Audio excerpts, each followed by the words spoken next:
So in the first video, I showed that both the REST system and the new system work. Now in this video, what I'm going to show is the differences in the implementation, right? So again, all the server technology is written in Java and the client side is written in JavaScript, running on Nashorn, and all of from the two independent web applications, all of the local code is reused. So for the server side, you just create a remote interface in the REST and one with the new system. The same thing was done for the client side. So what we're going to do, we're going to look at the differences between those two remote interfaces, right? So the first thing to note is that on the server side, a library was used, right? So the Vortex library was used, and things such as the router was already created, the HTTP server was already created within that library.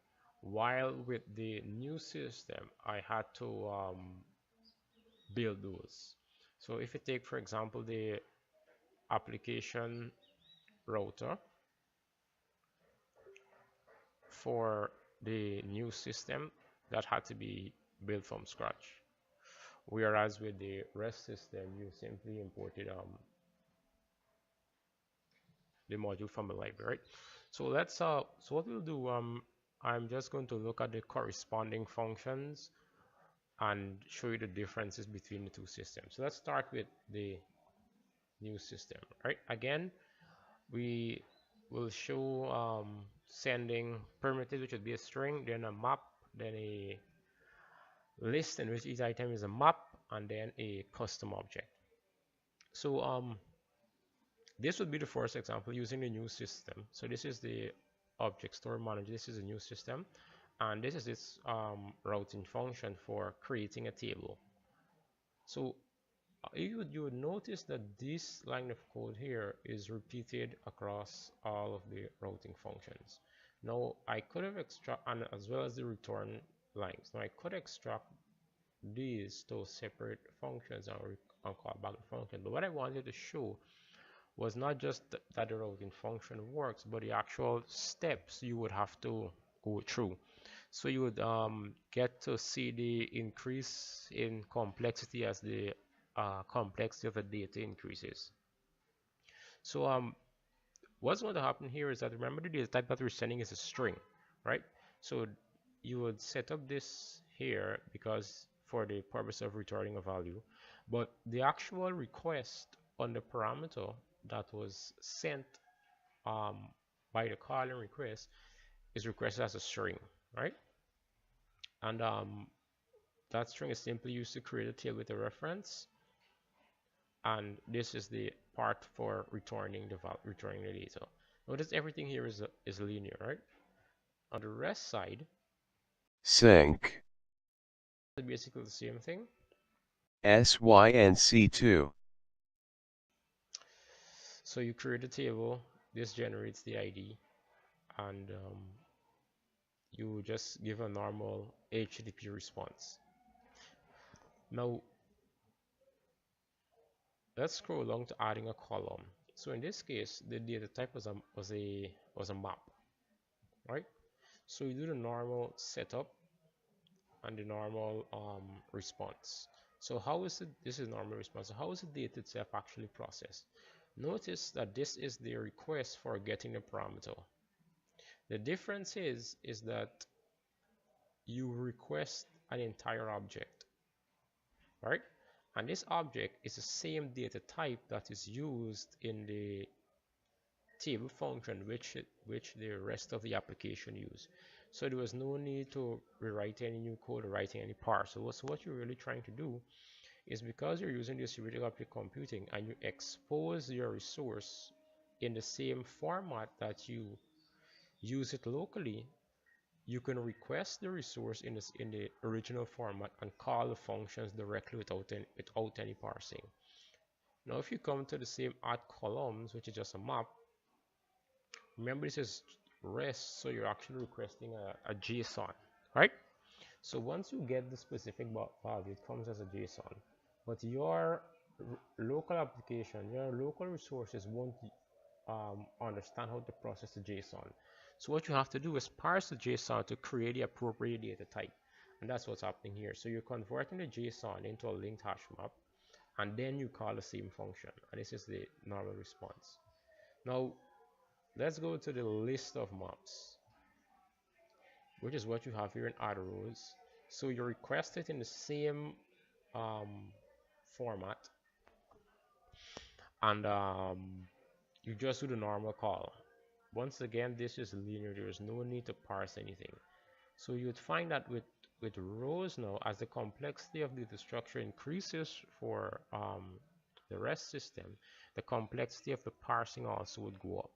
So you'd first have to create an array list of linked hash maps. So this requires two for loops before you could actually get the appropriate data structure to use. So, and that's the same thing for the, now this is a sort. This is a sorting mechanism. Now in this case, you're actually going to have to return a value. So in the first examples, you were taking a value, but you were just returning whether the request was successful or not. In this case, we're going to have to return some data to the client. Now it's the same procedure. In this case, you have to take two strings because the sort function required two parameters. And then you would use those parameters to get a table and do search. Now search returns a list of linked hash maps, right? And then from that point, what you're seeing here is you're encoding that string, that linked hash map, as a YAML message. So that's what's happening here. So there is no, once again, there is no need to convert it to JSON. So this is the same parser library, the encoding library that was used. This would be the equivalent of in a REST system, the response handler that sends the data. So in this case, you're taking the actual data type and you're going to send it as a YAML message. Now what's going to happen is that once this reaches the hub is going to package it properly and forward it to the client. Once again, this also is quite linear, right? So when you come to the REST browser, the search here returns a list of linked hash maps, but this can't be sent across the network. So what you would have to do is convert this into the proper JSON, and that's the parsing that you're seeing going on here. The same thing occurs for table sorting. Now let's go to the custom data type, which is this, which is what you see here. Now what you're going to see with the custom data type is that the more complex the data structure that you're sending, the more parsing is required, right? So first of all here, and this is sending. So you have a first for loop, you have a second for loop, you have a third for loop in order to create a table data object to be used. Now with the new system, if you check the same function, the same functionality, once again it's completely linear because you are requesting the data in the correct data type. So what you would find is that the complexity of this is the same regardless of the data type. So regardless of which data type you're receiving or you're sending, the complexity is the same. So you get a data type, you call a function, and you do the return. Now with REST, what actually happens is that the complexity of handling on any specific route depends on the complexity of the data type. So what you would find is that for simple structures, like in this case, REST is actually simpler. But when you start increasing the complexity of the structures, the complexity of using REST would go up. And keep in mind that this project used a fairly simple custom object as a first conversion. So now let's take a look at what's happening on the on the client side. So this would be the client side. Now all these load functions, these are all local and they were all reused, right? So notice something here, that this is quite convenient because this client is written in JavaScript, right? And a JavaScript object can be quite easily converted to and from JSON. So if this were in a different language like C or something, doesn't directly support JSON, then the handling these requests would be much more complex. So let's do the exact thing. Let's look at the corresponding functions. So the first one we're going to look at is load table call function.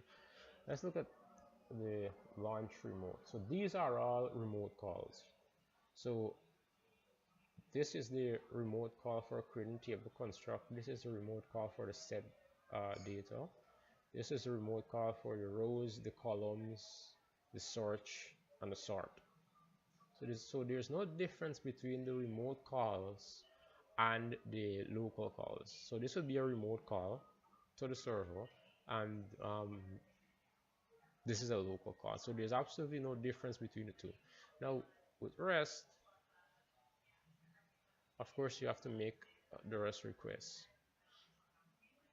And of course, with the REST request, the complexity of this preparation here for sending the data will depend on the complexity of data structure. Like I said, in this case, to parse this, all you simply have to do is call the JSON.stringify function.